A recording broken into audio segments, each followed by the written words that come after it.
Hi everyone, this is Dr. Live with New Insight, and thank you for joining me in another video. The title of today's video is, How Do You Rebuild Trust?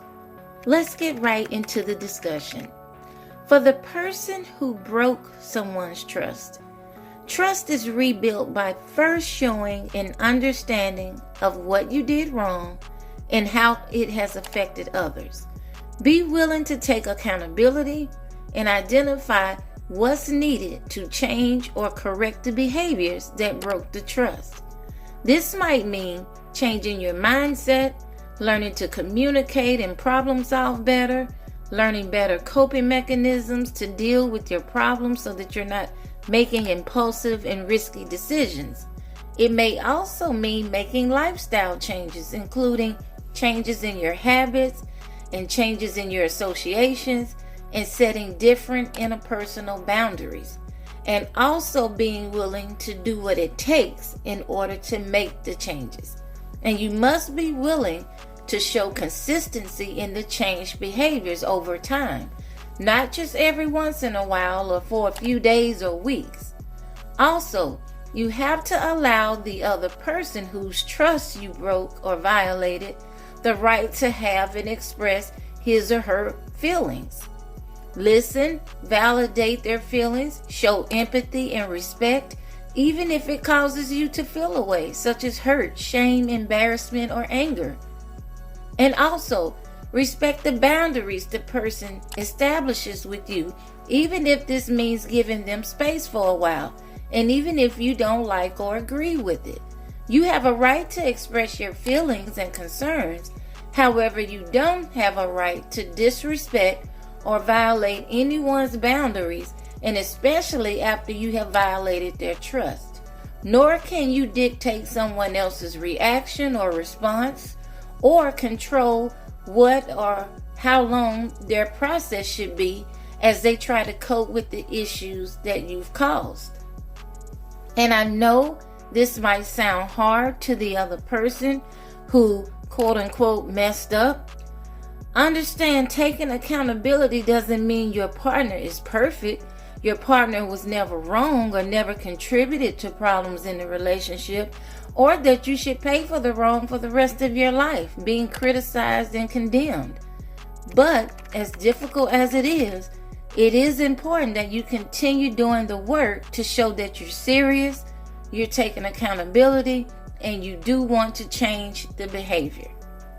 For the person whose trust was broken or violated, be able to take the time you need and don't feel pressured by anyone, even yourself, to hurry up and get over something or to respond a certain way. Nor should you minimize or dismiss your feelings or allow anyone else to do so. As angry or hurt, disappointed you might feel, understand that it is not healthy or helpful to argue, keep asking the same questions over and over, or criticize and condemn the person who hurt you. Like them, you have a right to express your feelings. Your feelings are valid. Your feelings matter. However, you do not have the right to say or do anything spiteful or harmful, even though you may feel triggered to do so. And even though you might have valid reasons for your feelings, having and expressing the feelings is one thing, but acting on the feelings is another. Take the time you need. Don't let ego and emotions override doing what's wise and best for you. And don't stay with someone or forgive someone out of obligation. If you do decide to give the person another chance, that's perfectly normal. It's also normal to find yourself struggling with your emotions and getting triggered from time to time. And forgiveness doesn't mean you forget, nor does it mean you're supposed to ever not have feelings about what was done. What matters is how you cope with the feelings, how you express them, and how the feelings affect your decision making, how you show up in the relationship.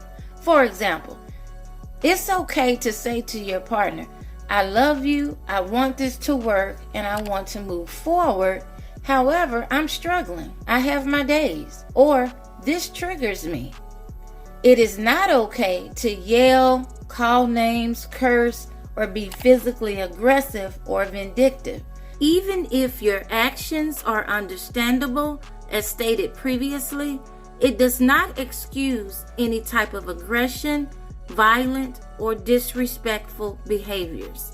You don't want to turn into a bitter, toxic person, or a person who has to be a warden or dictator or micromanage your relationship, or develop or worsen anxious attachment or insecurities. And yes, I know it's not right, it's not fair. You're the person whose trust was broken and you didn't ask for any of this. However, neither partner should live in constant torment. And if you find that despite your efforts, you just can't trust the person again, be happy again, or forgive them, then you have to make the difficult decision of letting go.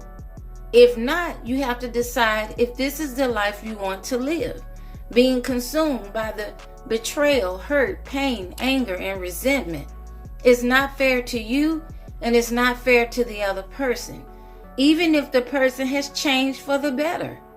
If you can't reconcile your feelings, you have to make a decision about the relationship. So, how do you rebuild trust? Well, honestly, when it boils down to it, essentially, both partners have a responsibility to rebuild trust, even if it was one person who broke the trust. Because one has to decide if they want to change, if it's worth it to change, and then actually do the work to change and do so consistently, and be able to cope with the consequences of their poor decisions, including being emotionally mature enough and emotionally available enough to support the partner's process of coping as well, the partners whose trust was broken. And the other partner whose trust was broken must cope with the aftermath of what was done and decide if he or she can forgive and remain in the relationship or not. If you're together and arguing, fighting, lying to each other, cheating on each other, feeling anger, bitterness, hostility, and both of you are toxic or dysfunctional in any way, regardless of who started it, so to speak, or what's unfair, you really need to reflect on what you have with each other, what you're doing, and if it's worth it. I hope this helps. Thanks for watching, and I'll see you in another video. Please be sure to like, comment, and subscribe. Hit the bell notification and share with family, friends, and others.